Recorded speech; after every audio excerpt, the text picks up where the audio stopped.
juntos novamente para o nosso estudo em grupo das obras de André Luiz, que nos fala sobre a vida no mundo espiritual. Estamos estudando Libertação e hoje veremos o capítulo 13, Convocação Familiar. Alcançando a grande residência em que Margarida descansava, antes de nos instalarmos de novo junto à enferma, Gúbio, assistido agora pelo enorme respeito de Saldanha, dirigiu-lhe a palavra, examinando a oportunidade de conversarmos com o juiz e analisar a situação da filhinha de Jorge, ali refugiada. O magistrado residia com os parentes na ala central do vasto edifício, de que Gabriel e a esposa usavam pequena dependência. Até então, não lhe havíamos atingido a zona domiciliar. É possível, informou o nosso instrutor, promovermos benéfica reunião, convocando alguns encarnados a possível ajuste. O juiz, certamente, dispõe de alguma peça em que possamos permanecer congregados por alguns minutos. Saldanha concordou, através de monossílabos, ao modo do aprendiz que se vê na obrigação de aderir indiscriminadamente ao mestre. A noite é propícia, prosseguiu o instrutor, prestativo e simples, e atravessamos os primeiros minutos da madrugada. Entramos respeitosos, mas confesso que o sono do magistrado não poderia ser tão calmo quanto desejaria, em virtude do grande número de entidades sofredoras que lhe batiam às portas internas. Algumas rogavam socorro em altos brados. A maioria reclamava justiça. Dispunhamos-nos a visitar os aposentos particulares do dono da casa, quando um rapaz encarnado nos surge à frente, cauteloso, deslocando-se a caminho do pavimento inferior. Saldanha tocou de leve o braço de Gúbio e notificou: esse Alencar, irmão de Margarida e perseguidor de minha neta. Vejamo-lo, exclamou o interpelado, alterando-nos a direção. Seguimos o jovem, que nem de longe conseguiria registrar-nos a presença, e observamos que, após descer alguns degraus, se postava à entrada de compartimento modesto, tentando forçá-la. Em torno, inalava-se-lhe o hálito viciado, percebendo-se que o jovem procedia de grandes libações. Todas as noites, comentou Saldanha preocupado, procura abusar de nossa pobre menina. Não tem o mínimo respeito a si mesmo. Reparando a resistência de Lia, estende os processos de perseguição com ameaças diversas, e acredito que, se ainda não atingiu os fins indignos para os quais se orienta, é porque permaneço a postos, agindo na defesa com a brutalidade que me é característica. Notamos, admirados, que o tom de humildade que transparecia das palavras do vigoroso verdugo. Saldanha ressurgia visceralmente transfigurado. A consideração que dispensava a Gúbio dava-nos conhecimento da súbita transformação que nele se operara. Mostrava-se compreensão e doçura nos gestos reverentes. Ouvindo, nosso orientador, sem qualquer alarde de superioridade, concordou. Efetivamente, Saldanha, este rapaz se revela possuído de forças degradantes e precisa colaboração enérgicas que o auxiliam a buscar higiene mental. Em seguida, atentamente ministrou-lhe passes magnéticos aos órgãos visuais. Escoados alguns minutos, Alencar retirou-se, algo cambaleante, para a câmara de dormir. As pálpebras semicerradas, acreditando Saldanha que alguma enfermidade inofensiva por alguns dias, a partir daquela hora, o ajudaria a meditar nos deveres de homem de bem. O obsidente de Margarida demonstrava indisfarçável contentamento. Logo após, em companhia de nosso devotado orientador, passamos ao apartamento privado do juiz. O magistrado se mantinha de corpo repousado sobre o colchão macio, mostrando, contudo, a mente inquieta, flagelada. Permitiu Gúbio que eu lhe tocasse a fronte, auscultando-lhe os pensamentos mais profundos. Naquela hora avançada da noite, o encanecido cavalheiro meditava. Onde estariam centralizados os supremos interesses da vida? onde a ambicionada paz espiritual que não conquistara em mais de meio século de experiência ativa na Terra? Por que arquivava no coração os mesmos sonhos e necessidades do homem de 15 anos, quando ultrapassara já os 60? Crescera, estudara, casara-se, todas as lutas, no fundo, não lhe haviam modificado a personalidade. Conquistara os títulos que assinalaram no mundo os sacerdotes do direito e, por centenas de vezes, envergara a toga para julgar processos difíceis. Proferiria sentenças inúmeras e tivera nas mãos, sobre o próprio desígnio, a destinação de muitos lares e de coletividades inteiras.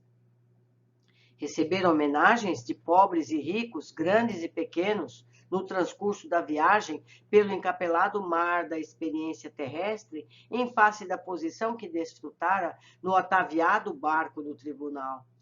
Respondera a milhares de consultas em casos de harmonia social, mas, na vida íntima, singular deserto lhe povoava a alma toda. Sentia sede de fraternidade com os homens.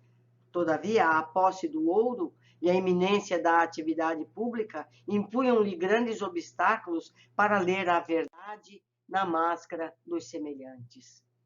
Experimentava intraduzível fome de Deus.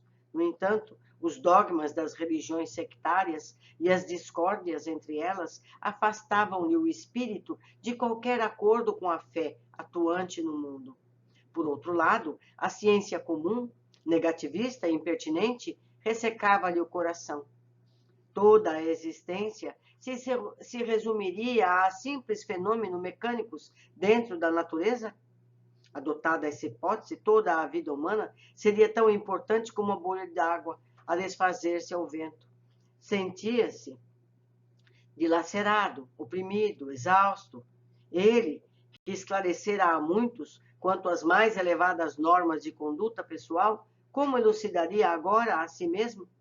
Defrontado pelos primeiros sintomas da velhice do corpo de carne, reagia magoado contra a extinção gradual das energias orgânicas, porque as rugas do rosto, o alvejar do cabelo, o enfraquecimento da visão, o empobrecimento do celeiro vital, se a mocidade lhe vibrava na mente, ansiosa por renovação? Seria a morte simplesmente a noite sem alvorada? Onde misterioso poder dispunha assim da vida humana, conduzindo-a a objetivos inesperados e ocultos? Retirei a destra, percebendo que o respeitável funcionário tinha os olhos úmidos. Aproximou-se Gúbio e colocou-lhe a mão sobre a frente, comunicando-nos que preparou-ia para a conversação próxima, dirigindo-lhe a intuição para as reminiscências do processo em que Jorge fora implicado. Daí em instantes, notei que os olhos do juiz exibiam modificada expressão. Dir-se-ia contemplarem cenas distanciadas, com indizível tortura. Mostravam-se angustiados e doridos. O instrutor recomendou-nos tornar a auscultação psíquica e voltei a pousar a mão direita sobre o cérebro dele. Com as minhas percepções gerais, algo desenvolvidas, ouvi os pensamentos novos. Por que não se detinha? Meditava o pai de Margarina naquele processo liquidado, a seu ver, desde muito, ferindo o próprio coração? Anos haviam transcorrido sobre o crime obscuro, entretanto o assunto lhe revivia à cabeça, qual se a memória não impusesse. Tirânica e desapiedada, por disco de estranho padecimento moral. Que motivos o levaram a rememorar semelhante peça judiciária com tanta força? Via Jorge mentalmente, esquecido no abismo da inconsciência, lembrava-lhe as palavras veementes, afirmando inocência. Não conseguia explicar por que as fortes razões lhe recolheram a filha, introduzindo-a no próprio lar. Debalde procurava o imóvel secreto que o levava a demorar-se no assunto. Naquela madrugada de inexplicável insônia. Recordou que o sentenciado perdera a assistência dos melhores amigos e a própria esposa suicidara-se em pleno desespero. No entanto, por que reter-lhe naquele caso sem importância? Ele, o juiz, chamado a processos incontáveis, apreciar enigmas muito mais intrincados e importantes, não conseguia, pois, justificar-se quanto às reminiscências do humilde condenado réu de crime comum. Nesse comenos, o instrutor recomendou a Eloy e a mim trazer Jorge, fora do veículo carnal, ao domicílio do magistrado, enquanto prepararia este último o desligamento parcial do corpo através do sono. Voltamos, o companheiro e eu, ao cubículo do obsediado, que se achava ausente do vaso físico, em grande prostração. Administrei-lhe o organismo perispiritual, recursos fluídicos, reparadores, e transportamo-lo à residência indicada. A essa altura, o dono da casa e a neta de Saldanha, provisoriamente libertos das teias fisiológicas, já se encontravam ao lado de Gúbio, que recebeu Jorge com desvelado carinho e unindo os três, como que identificando-os numa corrente magnética de forte expressão. Emprestou-lhe forças à mente por intermédio de operações fluídicas, para que o ouvissem acordados em espírito tanto quanto possível. Notei então que o despertamento não era análogo para os três. Eles estão desdobrados no sono, porém com alguma lucidez. Variava de acordo com a posição evolutiva e condições mentais de cada um. O magistrado era mais lúcido pela agilidade dos raciocínios. A jovem Lia colocava-se num segundo lugar pelas singulares qualidades da inteligência. Situava-se Jorge em posição inferior, em fase do esgotamento em que se encontrava.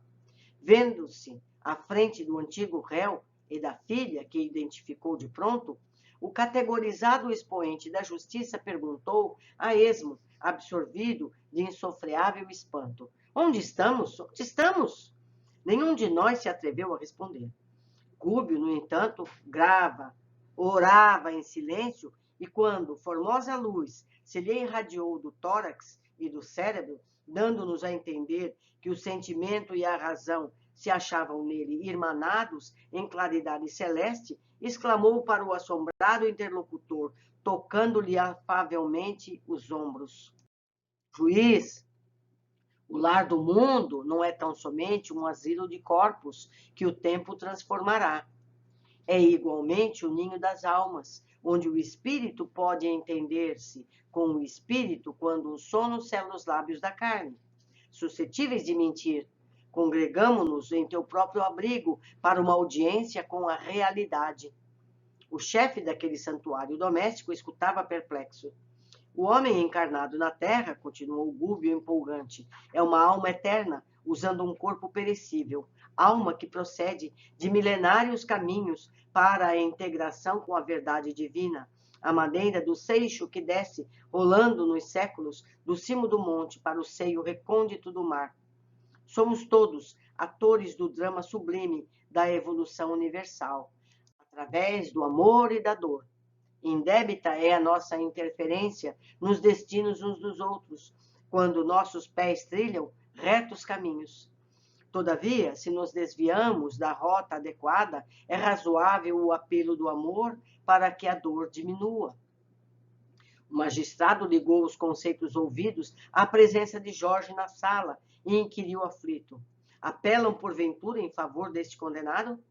Sim, respondeu nosso instrutor, sem hesitar. Não acreditas que esta vítima aparente de inconfessável erro judiciário já tenha esgotado o cálice do martírio oculto? O caso dele, porém, permanece liquidado.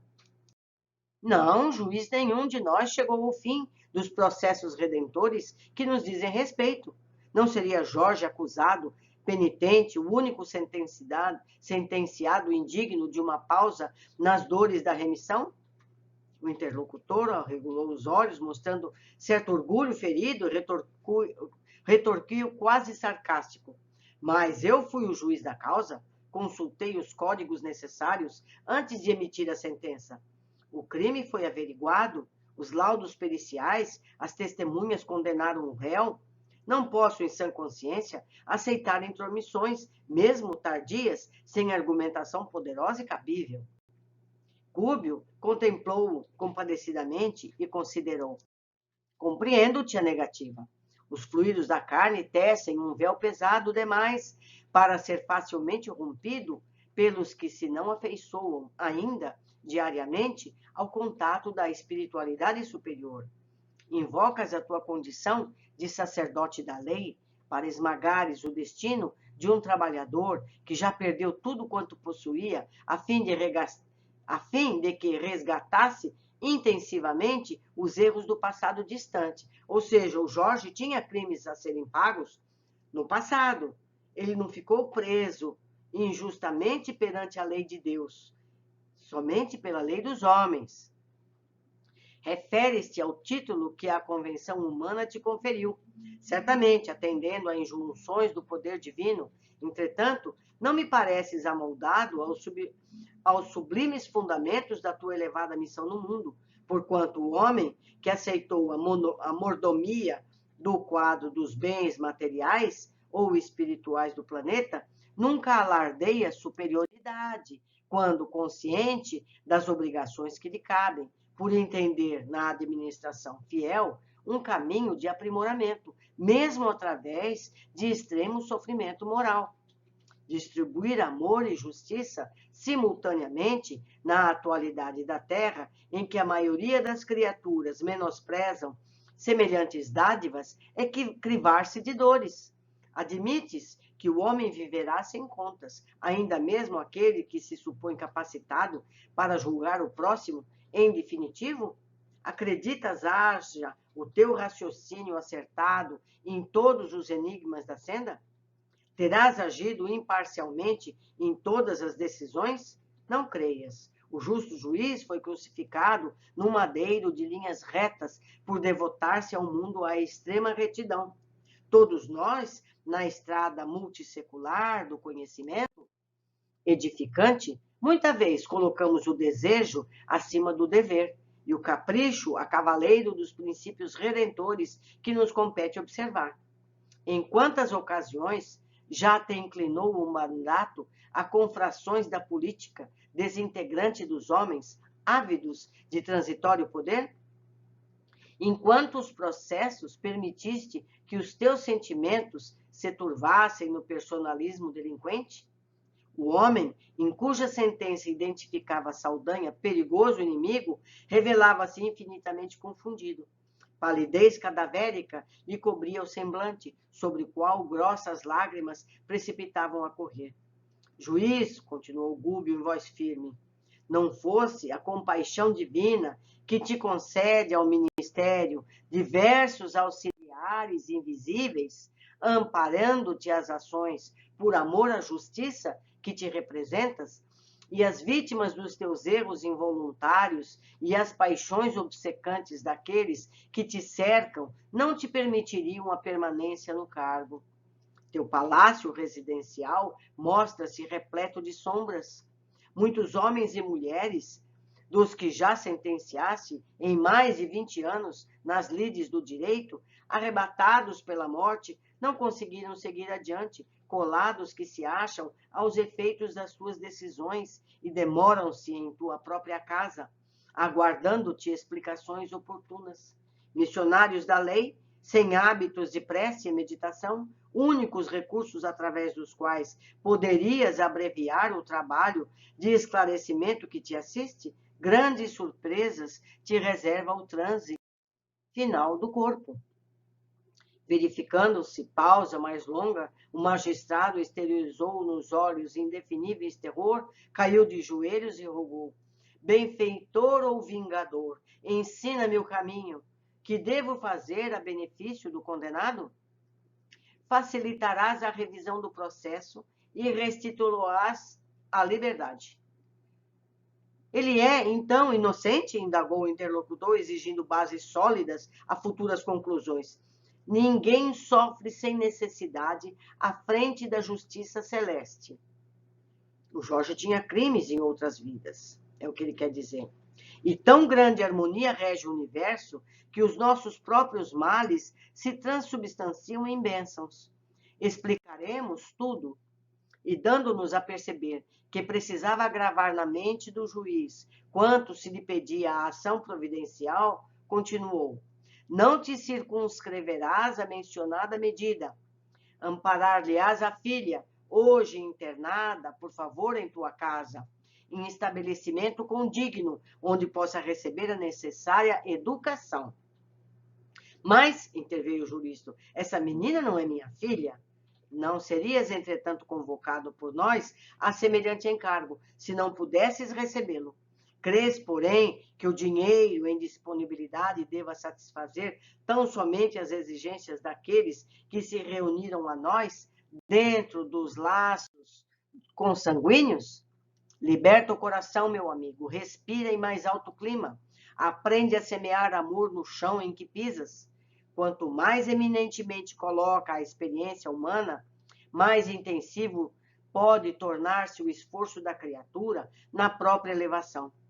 Na Terra, a justiça abre tribunais para examinar o crime em seus aspectos variados, especializando-se na identificação do mal.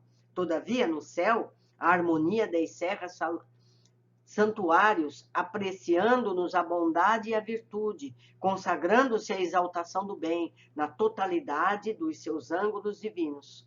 Enquanto é tempo, faze de Jorge um amigo e da filha dele uma companheira de luta, que te afague um dia os cabelos brancos e te ofereça mais tarde a luz da prece, quando o teu espírito for compelido a transpor o escuro portal do túmulo. O juiz em pranto interrogou: como agir, porém?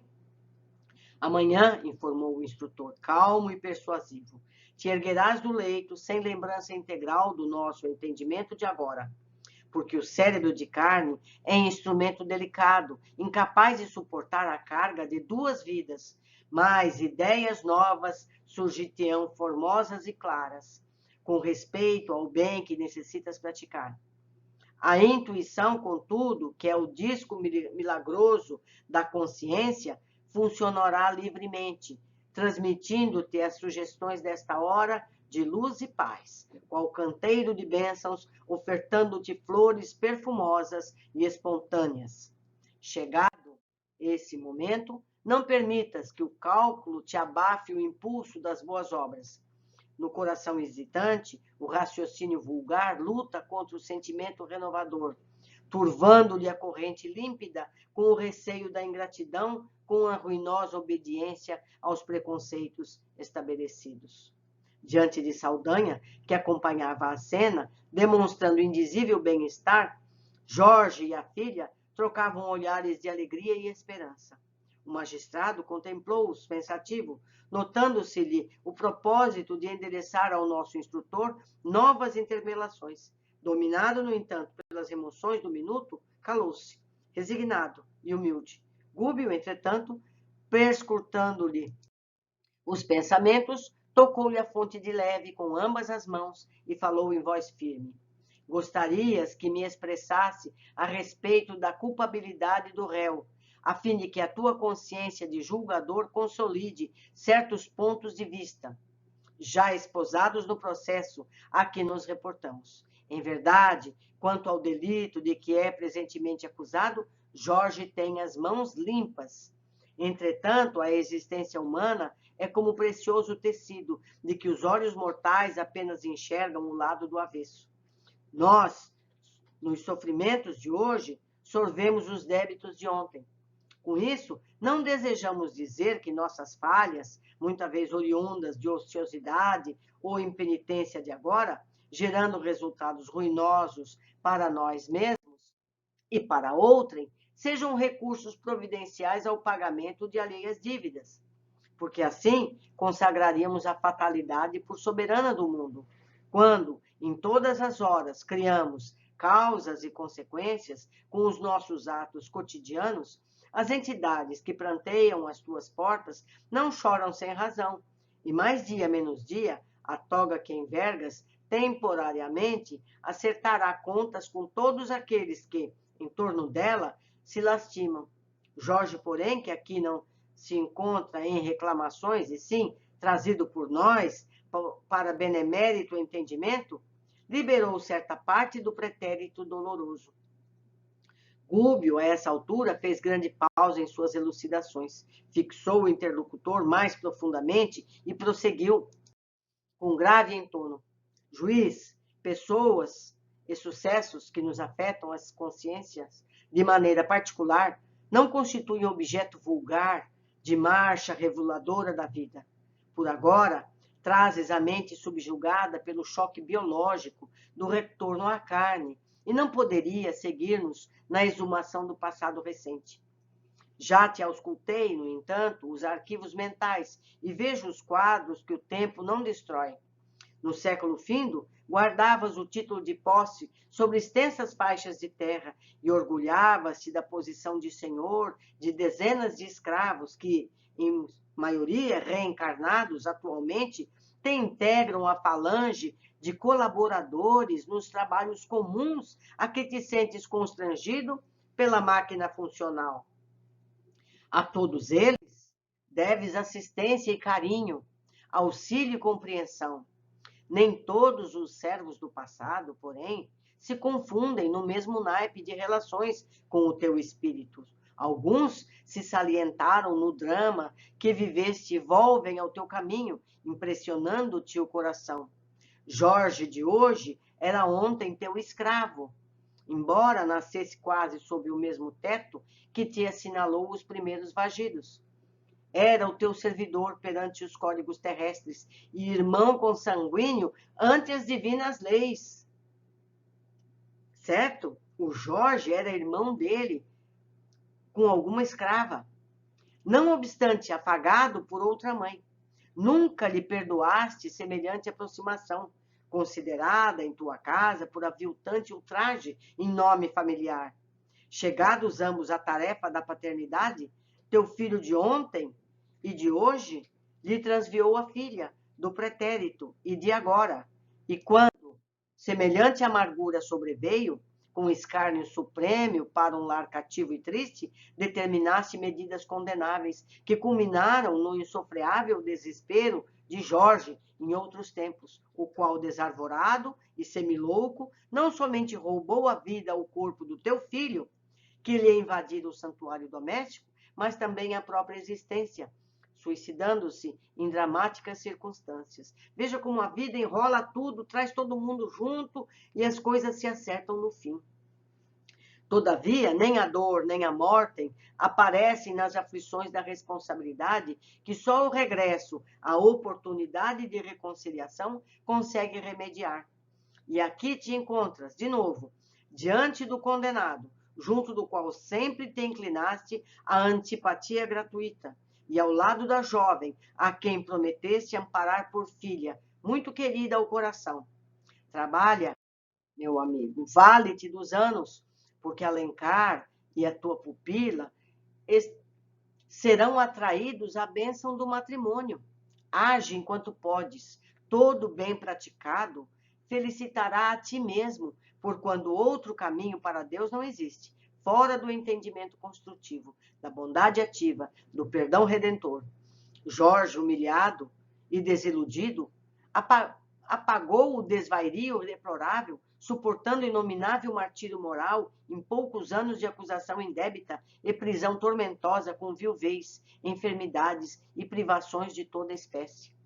O nosso orientador fitou-o compadecido, na pausa mais ou menos longa que se fizera, e rematou. Não te dispões, por sua vez, aos testemunhos salvadores? Abalo salutar, oculto a nossa apreciação. Certamente sulcava fundo o espírito do magistrado, que mostrava o semblante extremamente transformado. Vimos-no levantar-se em lágrimas, cambaleante, a força magnética do nosso instrutor alcançava-lhe as fibras mais íntimas, porquanto os olhos dele pareciam iluminados de súbita determinação.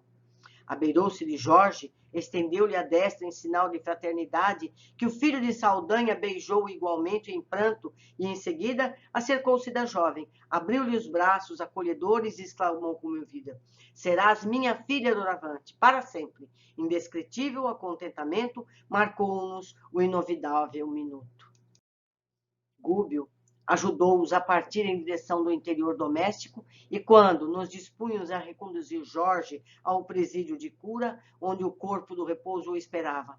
Saldanha, plenamente modificado por uma alegria misteriosa que lhe refundia as expressões fisionômicas, avançou para o nosso instrutor e, tentando auscultar-lhe as mãos, murmurou: nunca pensei encontrar noite tão gloriosa quanto esta. Ia desmanchar-se em palavras de reconhecimento, Mas Gúbio, com naturalidade, obrigou a reajustar-se, acrescentando: Saldanha, nenhum júbilo depois do amor de Deus é tão grande quanto aquele de recolhermos no amor espontâneo de um amigo. Semelhante alegria neste momento é nossa, porque te sentimos a amizade nobre e sincera no coração. E um abraço de carinhosa fraternidade coroou a tocante e inesquecível cena.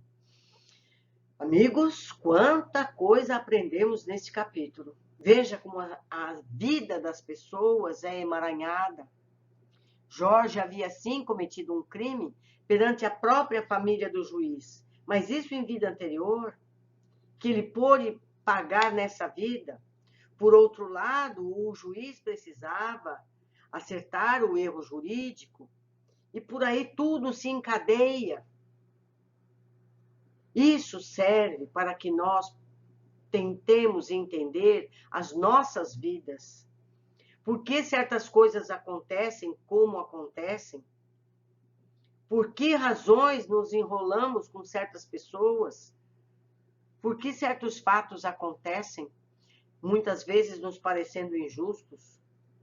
Né? A bela frase de sempre, o que eu preciso aprender com isso. Porque a justiça é perfeita. Apenas não temos capacidade de entendê-la plenamente. Mas vamos às observações. Vemos a transformação de Saldanha. Não somos completamente bons ou maus. São as oportunidades que nos fazem pender para um lado ou outro, por sermos ainda infantis no que se trata dos sentimentos. Infantis e ignorantes também. Nós não sabemos das coisas. A gente parece aquela criança que acredita em cegonha. Não é mais ou menos assim?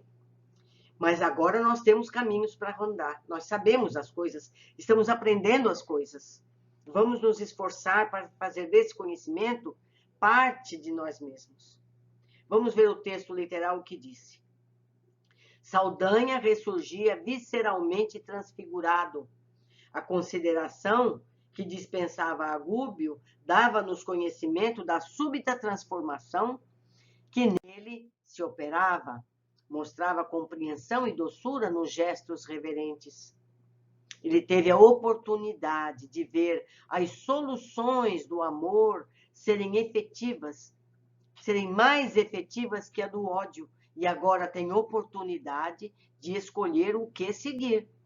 Ele viu que o amor resolve na hora, enquanto o ódio tem que ficar mastigando. Gúbio reúne os parceiros do processo obsessivo durante o sono. Diz o texto, notei então que o despertamento não era análogo para os três, variava de acordo com a posição evolutiva e condições mentais de cada um. Todos temos desdobramentos durante o sono, todos nós. Mas não mantemos a lembrança do que vivemos nessas horas, por variadas razões. Entre elas é a condição mental de cada um e a conveniência da lembrança. Mais adiante, nova afirmativa sobre o tema, Gúbio diz ao juiz, erguerás do leito sem a lembrança integral do nosso entendimento, de agora, porque o cérebro de carne é um instrumento delicado, incapaz de suportar a carga de duas vidas, a durante o sono e a durante a vigília. Mas ideias novas surgir-te-ão, formosas e claras. Todos já sabemos que não sofremos por algo que não merecemos. Jorge é inocente do crime de que é acusado, mas foi preso. Aqui é a explicação da aparente injustiça. Aparente injustiça. O destino de um trabalhador que já perdeu tudo quanto possuía, a fim de que resgatasse intensivamente os erros do passado distante. Erros do passado distante. Jorge se redimia de um crime anterior, a que escapou sem acusação do passado. Certo? Ninguém sofre sem necessidade à frente da justiça celeste.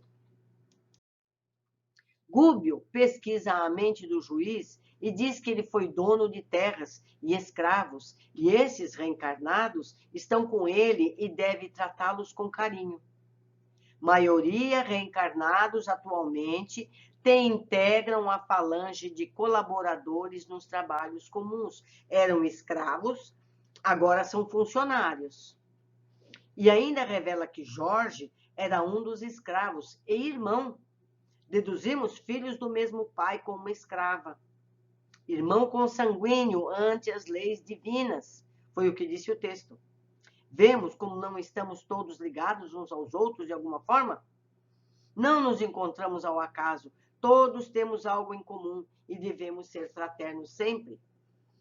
Sabe aquele vizinho que implica com isso e com aquilo? Ele pode ter sido um parente nosso no passado, pode ter sido um desafeto, pode ter sido tanta coisa. Então precisamos ter mais paciência uns com os outros. É difícil, lógico que é difícil. Nós ainda somos imperfeitos. Se não fosse difícil, nós seríamos anjos, não é verdade? Mas é no exercício do amor e da fraternidade que nós vamos conseguindo, dando um passinho de cada vez. Deixo aqui os contatos que vocês podem me encontrar. Aguardo pelos esclarecimentos que vocês possam me passar, mostrando erros que eu possa ter tido, frases que eu possa ter deixado de comentar sendo importantes. E espero vocês no nosso próximo capítulo. Um grande abraço.